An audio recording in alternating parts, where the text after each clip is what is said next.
সশ্রদ্ধ চিত্তে শপথ করিতেছি যে আমি আইন অনুযায়ী সরকারের মন্ত্রী পদের কর্তব্য বিশ্বস্ততার সহিত পালন করিব। আমি বাংলাদেশের প্রতি অকৃত্রিম বিশ্বাস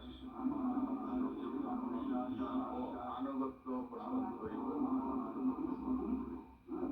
আমি সংবিধানের রক্ষণ, সমর্থন ও নিরাপত্তা বিধান করিব এবং আমি ভীতি বা অনুগ্রহ, অনুরাগ বা বিরাগের বশবর্তী না হইয়া সকলের প্রতি আইন অনুযায়ী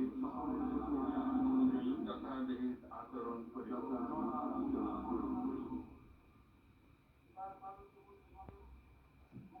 শপথ এবার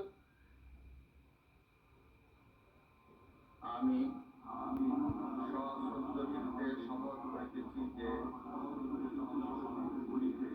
সরকারের মন্ত্রী রূপে যে সকল বিষয় আমার বিবেচনার জন্য আনিত হইবে বা যে সকল বিষয় আমি অবগত হইব তাহা মন্ত্রী রূপে যথাযথভাবে আমার কর্তব্য পালনের প্রয়োজন ব্যতীত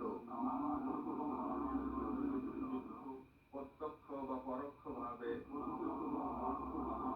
কোনো ব্যক্তিকে জ্ঞাপন করিব না।